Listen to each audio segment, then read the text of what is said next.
আবারও আন্দোলনের নামে সন্ত্রাস শুরু করলে বিএনপিকেই পালাতে হবে, পালিয়ে যাওয়ার পথ তাদেরই খুঁজতে হবে। প্রথম কথা হচ্ছে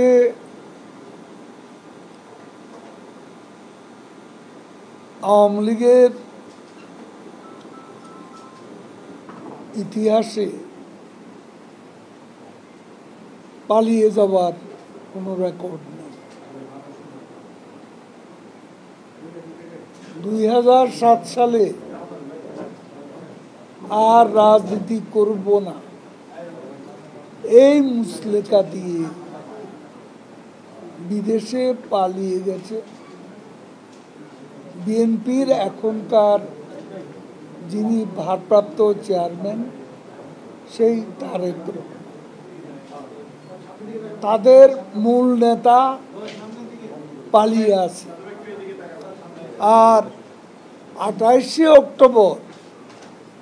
অক্টোবর মাসের 28 তারিখে, এবং সেদিনও তারা বক্তব্য দিয়েছিল যে আওয়ামী লীগ পালানোর পথ পাবে।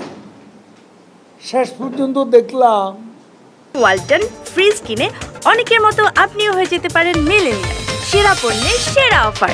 পল্টনের মঞ্চ থেকে একে একে দৌড়াতে অলি গলি কোথা দিয়ে যে কে পালিয়েছে সেটাই হচ্ছে বিএনপি। আমরা পালাবো কেন? আমরা জনগণের ভোটে নির্বাচিত হয়েছি। আমাদের ক্ষমতার উৎস বাংলাদেশের জনগণ। আমাদের পালানোর কোনো রেকর্ড নেই। আবারও আন্দোলনের নামে সন্ত্রাস শুরু করলে বিএনপিকেই পালাতে হবে, এবং তারা যদি সে চিন্তাই করে তাহলে পালিয়ে যাওয়ার পথ তাদেরই খুঁজতে হবে। বলেন,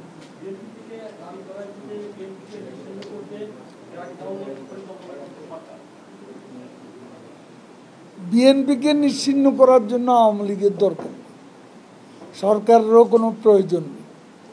বিএনপি নিজেরা যে নেতিবাচক রাজনীতি করছে, সেই তাদের নেতিবাচক রাজনীতি তাদের নিশ্চিহ্ন করার জন্য যথেষ্ট।